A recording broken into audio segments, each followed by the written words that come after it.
Resident Evil 4.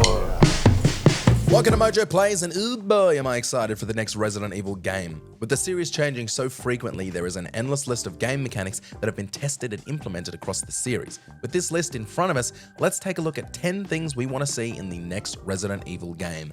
Let's go. Before we continue, we publish content all week long, so be sure to subscribe and ring the bell to get notified of our latest videos. Say Resident Evil when you press start.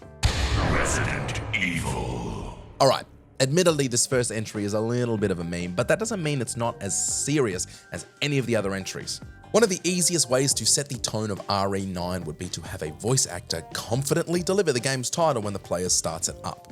Resident Evil 2. It was a staple in previous Resident Evil games, and its absence has been sorely missed by fans. Simple yet impactful, it instantly signals to both longtime fans and newcomers that they're about to play a Resident Evil game. I still say it frequently just to myself, to the point where my landlord said Resident, and in a beautiful display of word association, I said Resident Evil. Thank God I still have a home. Resident Evil 4. Bring back ink ribbons.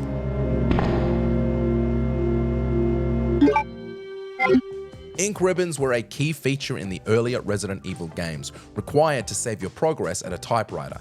Village gave players unlimited save opportunities. RE4 did the same, but having infinite saves with no restrictions lessens the need for caution. Introducing a limited save item would be a welcome addition, especially if it took up valuable inventory space, adding an extra layer of challenge. One of the hardest challenges I ever completed was Madhouse difficulty in Resident Evil 7, and although it was incredibly tough, it did remind me how fun the ink ribbon pressure can actually be. Horror-focused, action-supported.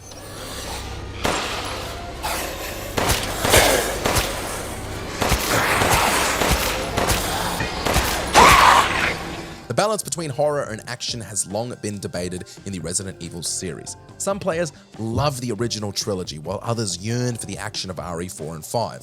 Village maintained a middle ground but never quite matched the sheer terror of the Baker House in RE7. RE9 would benefit from firmly establishing itself as a horror game first, with action as a supporting element. The balance of horror to action has never truly been found consistently in any entry, with RE4 getting arguably the closest. Village proved it could deliver true fear with the chilling house Beneviento sequence, and more carefully crafted moments like this would be a welcome addition.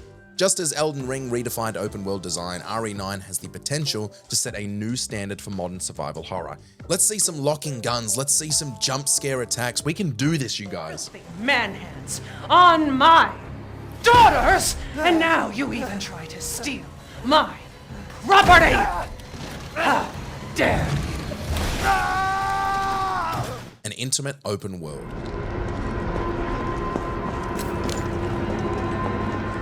Resident Evil 9 presents the perfect opportunity for the series to embrace true open-world design. Village already laid the groundwork with its central hub, allowing players to revisit and unlock new areas as they progressed. This design felt daunting at first, but after some time, players were endeared to it and saw the benefit of this choice to the tone of the game overall. Expanding this into a fully explorable, open-world horror experience could inject fresh life into the franchise and prevent this installment from feeling like a rinse and repeat of 7 and 8, a challenge Resident Evil has faced before. This kind of open-ended horror hasn't been explored in depth since The Evil Within 2, and if anyone can take a beloved series and try something new with it, it's Capcom. Limited inventory.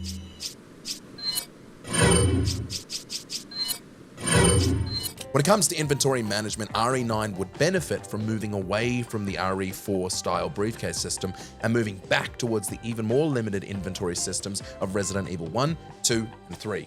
A key aspect of survival horror is forcing players to make tough choices. Do you carry extra ammo or much needed healing items? The tension of exploring a hostile, decayed environment filled with terrifying bioweapons is diminished when you can stockpile an arsenal of bullets and enough healing items to shrug off every attack. A more restrictive inventory system would heighten the survival aspect and make every resource feel valuable.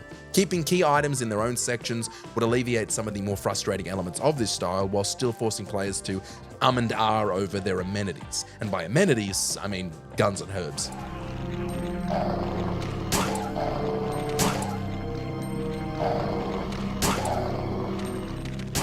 better narrative connection. We just entered Chinese airspace. Good.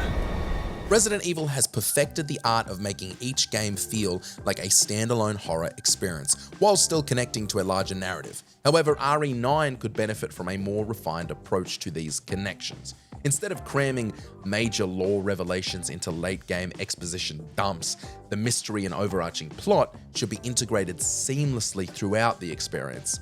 The laziness of expo dumps, whilst also feeding info through notes and pages, has become the backbone of modern gaming. But there are more clever ways to feed info to players whilst not ostracizing first-time series players. By integrating its narrative threads more organically, RE9 could deliver a more cohesive and engaging story.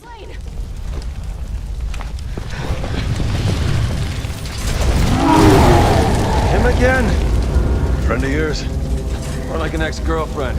Guy doesn't know when to quit. Third and first person blend.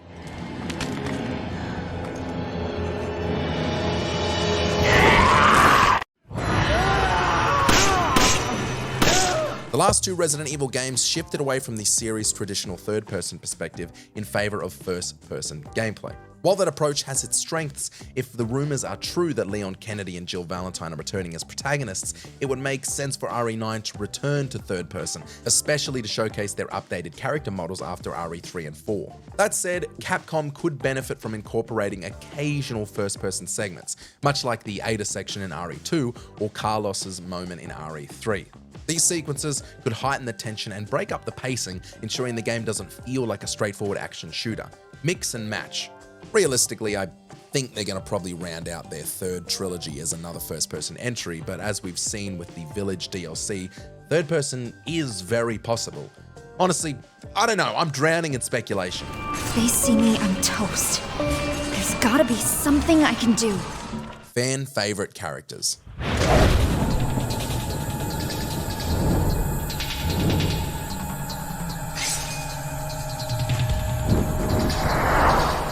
The BSAA has played a major role in the Resident Evil series, and while we already know that key figures like Chris Redfield and Jill Valentine are part of the organization, this would be a great opportunity to bring back other familiar faces. If Jill returns, it makes sense for Carlos to come back as well. Ada Wong was originally planned to appear in RE Village but never made the cut. If Leon is back in RE9, it's almost guaranteed that Ada won't be far behind. And then there's Wesker.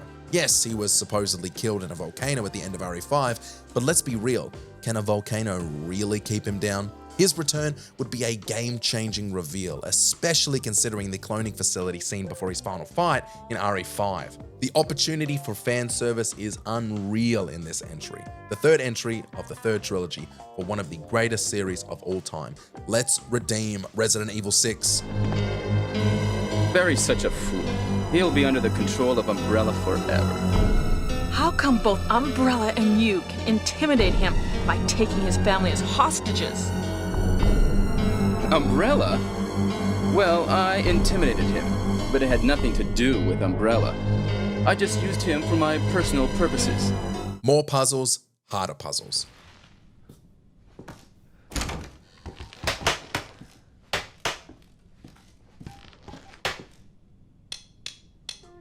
Resident Evil has always embraced puzzle solving, but RE9 could benefit from ramping things up because the puzzles have gotten a little bit basic. Bringing back more intricate, thought-provoking puzzles would add depth to the gameplay, but why stop there? Introducing high-stakes, time-sensitive puzzles where failure means a gruesome end, now that's what I'm talking about. Imagine being forced to think fast or risk getting crushed, impaled, or trapped. This kind of pressure would make puzzle solving feel just as intense as combat, keeping players on edge at all times. I know it's stupid to have the Silent Hill-like puzzles of the original RE series, combining items into weird creations to complete strange tasks, but it's undeniably fun. And frustrating, but mostly fun. Happy birthday! 2 scenarios. Leon! I'm okay. Head to the station. I'll meet you there. Okay. If the rumors are true and RE9 features Jill and Leon as the main characters, it would be the perfect opportunity to bring back dual scenarios. Older titles like Resident Evil, Jill and Chris, and Resident Evil 2, Leon and Claire encouraged multiple playthroughs by offering distinct campaigns with unique differences. The RE2 remake kept this concept alive, giving players variations between scenarios and rewarding those who played both characters, and who played both in both A scenario and B scenario. It created a genuinely fun replayability experience. A similar approach in RE9 could turn a 5 to 6 hour experience into a 10 to 12 hour one. By keeping core story beats consistent but introducing character-specific twists, Capcom could deliver a more dynamic and engaging survival horror experience. Or just add co-op. Actually, yeah, just add co-op. Did you enjoy this video? Check out these other clips from MojoPlays and be sure to subscribe and ring the bell to be notified of our latest videos.